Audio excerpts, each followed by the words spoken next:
Hi again, my name is Enrix and welcome back into another reaction video. Ngayon ang i-react natin ay babalik ko ito kay Catherine Bernardo and Alden Richard kasi nakita ko yung interview nila kasi nagpa-press con ang Hello Love Again. May mga American journalists silang nakausap at yun yung i-react natin. So tingnan nyo to. Ito yung una. I'm going to start with, and I've seen the film, what do you admire most about your characters?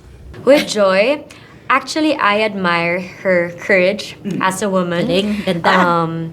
I admire her passion when it comes to her Napakaganda. dreams. When she wants something, she's gonna do everything just to achieve that dream. And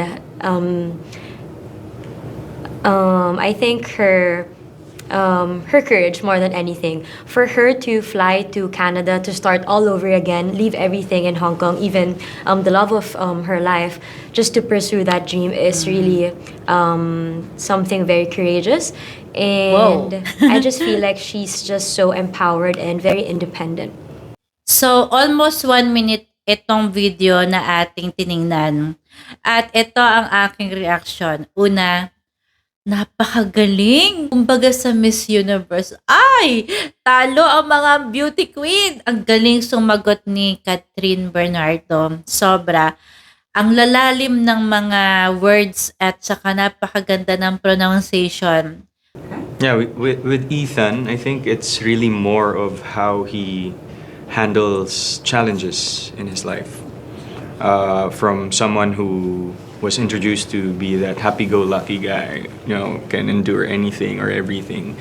From with this film right now, his story changed a lot because of the circumstances around him. So I think that's how he handles his life.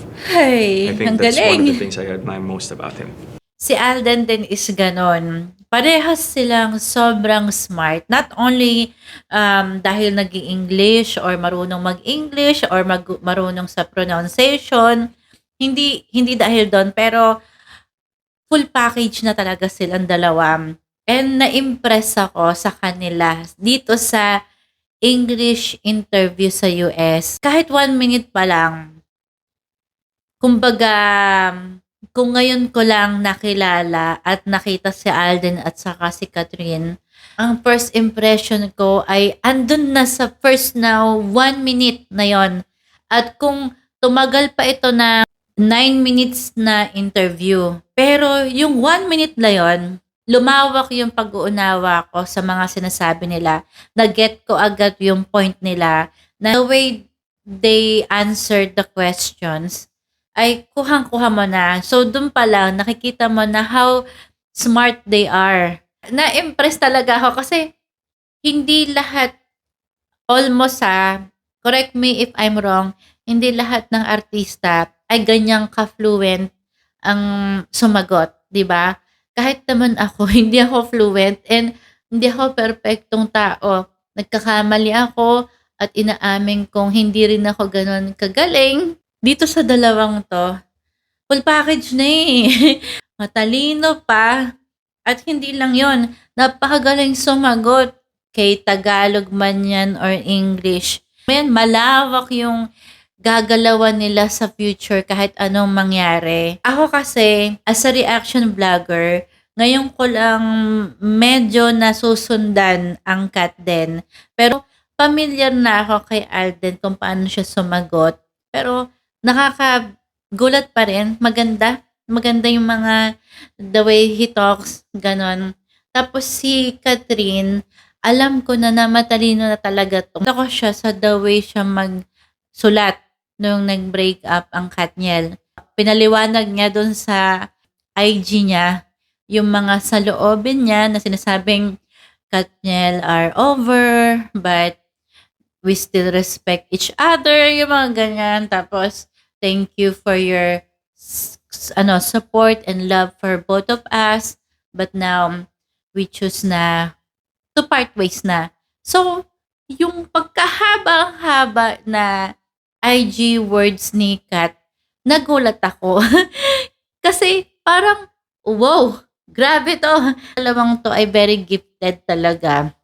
Pinanood ko siya ng yung whole 9 minutes at talagang na-impress ako kasi ang lalim na tao ni Catherine na pati yung mga grammar at pakalalim din na parang na-inspired ako doon na as a reaction na talaga parang hands down ang galing. Tas ang gaganda ng mga comment ng mga tao. So, basahin natin yung ibang comment ha. The more I listen to these two, sabi ng isa, the more admirable they are as individuals. So, pasensyahan nyo na ha kung medyo bulol ako. Babasahin ko lang yung comments kasi natuwa talaga ako sa mga sinabi. The more I watch and listen to their interviews, sabi naman ng isa, especially kay Alden, I realized why people compared him to Daniel. Kat then intelligence, tapos wisdom, maturity, and values, perfectly same page. I could not wait for the future ahead for them. O, diba? Yun nga yung sabi natin. Tapos, eto, sabi naman ng isa, surprisingly, they are on same wavelength. Intellectually, I never really was a diehard fan of either of them, but I know they both good people based on what I read. The ex of sorry na naman. Binabasa ko lang pa kasi ito yung first 3 comment na nakita ko. Ano sabi niya? The ex of Catherine doesn't seem to be a good match for her in terms of personality and intellect. Hope they will end up tapos in real life. IRL kasi, baka Gen Z to. They bring out the best in each other. Yun nga yung sinasabi ko. Tapos, nakakatawa pa, itong nag-i-interview na to, ito kasi yung unang napanood ko, na-shock ako kasi ang bilis niya magtanong. So, pakinggan natin ha kung paano siya magtanong. What was the most challenging scene? Speaking of challenges. Ako yung natatakot nung tinatanong. Hindi ako natatakot for Kat din kasi alam naman nila kung anong isasagot nila. Pero kung ako yung tatanungin niya, mapiprease ako kasi ang bilis niyang magsalita at hindi ako sanay na ganun yung pag-interview ng isang foreign. Nasa media of arts na rin kasi ako noon. Nakakapunta ako sa mga taping. I also joined yung mga contest, ganyan sa ABS. So, bago pa kami sinasabi na sa amin yung questions para ready na daw kami on the spot. Kunwari, tatanungin ka, saan ka nag-graduate at anong nakikita mo sa sarili mo after 5 years from now. So, hindi naman nila hinihingi ang sagot namin. Para lang hindi kami mabigla. Baka mamaya, pag tinanong kami sa TV, sa contest na mismo, bigla kaming parang kinabahan, 'di ba? So hindi nakasagot ng maayos. May mga ganong scenario sa mga TV behind the scenes bago sa pag-shoot na. So let's say ganon ang nangyari sa kanila. Let's say bago sila interviewin, baka malay mo sinamarize na nila na tatanungin ka nila kung nakarelate ka ba kay Joy, anong pagkakaiba dun sa hello, love, goodbye. Nahirapan ka ba sa character mo or nahirapan ka ba sa role mo dito sa Hello, Love Again? So, let's say ganun yung ginawa sa kanila. So, may idea na sila na, okay, kaya namin. Pero, kay ready man sila or hindi sa isasagot, pakahusay. At saka, mahahalata mo naman ang tao pag masyado niyang minimemorize at saka masyadong scripted yung sinasabi na wala doon yung emosyon, hindi siya doon relax, parang ginagawa lang niya yung kung ano yung trabaho niya. Pero the way I see Catherine and Alden, so simpleng conversation lang to sa kanila. Pero as a viewer and as a fan, humanga pa rin tayo sa ganon na tema ng mga sagot nila. Very comfortable sila sa isa't isa. Alam mo kung sumasali si Catherine sa sa Miss Universe, meron na tayong Miss Philippines. Miss Universe Philippines. Pwede pang tapat si Catherine kumbaga sa Miss Universe panalo na to. 'Di ba? Walang kaba. Talagang on the spot kaya niyang sagutin and very confident niyang sasagutin. Gusto ko munang basahin ulit ang comment tungkol dito ha. Ito yung sinasabi ko. I love it that they weren't trying hard to hit that accent, just natural and smooth. 'Di ba? Oh, sabi ng isa, this couple is very expensive and smart. Oh, eto pa. I love the interview. They were so genuine and sa answer nila. I'm so proud of Kat and Alden. Congratulations to the entire Hello Love Again team. Tapos eto, they look so good together. It's nice seeing them together answering all the question on the interview with witty and substance. Ang hirap magbasa, baka mamaya nagkamali ako, no? So, ayun, 'di ba? Yun yung sinasabi ko na parang hindi na nila iniisip kung ano yung gusto nilang sabihin. Very natural yung pagsasagot. Sense, common sense and sense of humor na rin at the same time.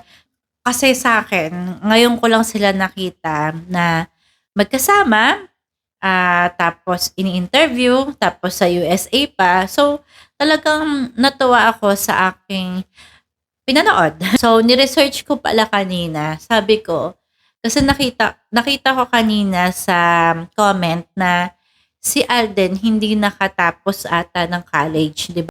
Pero paano pa kaya kung nakatapos si Alden, 'di ba? Eh di lalo na tayong hahanga sa the way na sumagot siya. At si Catherine Bernardo, tiningnan ko din kung ano ba yung background niya. Napakatalino pala nito. Ay, valedictorian pala sa Obi Montessori. Diyos ko, Obi Montessori ha. Yung pa, napakaganda ng school na yon.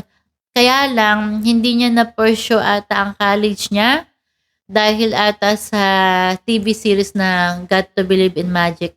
Correct me if I'm wrong. Okay? Kung yun yung kasi nabasa ko. Kaya naman pala, no wonder. Catherine Bernardo, valedictorian at talagang masipag. Bagay na bagay pala yung role ni Joy sa kanya. Kasi yun na yun pala. Kaya pala napabilib din ako ni Kat dun sa role niya. Kasi parang siyang siya hindi uma-acting. So the way she described herself as a Joy is yun na yun siya. In the research natin na talagang kilala daw si Kat na parang pinupush niya yung hard niya para ma-hit yung goal na maging valedictorian at masipag mag-aral. Yun yung ayon sa teacher niya. So talagang napakasipag na bata at matalino si Kat. Parehas sila sa nakikita ko. Walang nakikita ko sinong mas angat. Di ba minsan ganon? So, dalawa sila in-interview. Maihahambing mo na, mas maganda si Catherine sumagot. Si Alden parang hindi niya alam ang sabi niya. Pero hindi Pantay sila Parehas na mataas. Hindi pa mayabang sumagot. Yung pa yung isa nakita ko, wala kang nakikitang kayabangan. Na parang, I'm proud of myself. Kasi yung Hello Love Again, kumita lang naman ng million. Di ganun wala Napaka very down to earth nila na magsisagot. And meron silang their own way how to express themselves. Pero parehas na malalim. Nagigit mo agad kung ano yung mga gusto nilang sabihin. So, I think wala naman akong kulang na sinabi. Wala rin akong sobra na sinabi. So, na-enjoy ko lang yung interview na to kasi first time ko ngang makita na in-interview sila sa ibang bansa. Sila pa yung magkasama, di ba? Kat din. So, na-intriga ako and I am very, very impressed. Para sa akin, maganda yung naging outcome ng tandem nila. Mas nakita kasi natin yung galing at ganda ng personality nila. Enjoy lang ako kasi pinanood ka talaga. Ilang dahil magaling silang umarte, kaya maraming humahanga sa Kat, pero may sarili silang talino at ganda ng kanilang personalidad. Kaya naman ako'y humahanga na rin at naniniwala. At yan yung mga talagang iniidolo dapat ng kabataan. Lalo na kung hindi lang mabait, matalino, pero goal-oriented talaga sila at mapagmahal din sa magulang. So, that's it for me for tonight. I hope you like my reaction. Kung may gusto kayong i-react ko about sa Kat Dead at sa mga favorite nyong artist, singer man or artista, please do comment down below at i-react natin yan. So, sana nagustuhan nyo ang aking reaction sa interview nila. So, again, thank you so much and hello sa lahat ng Kat Den fans.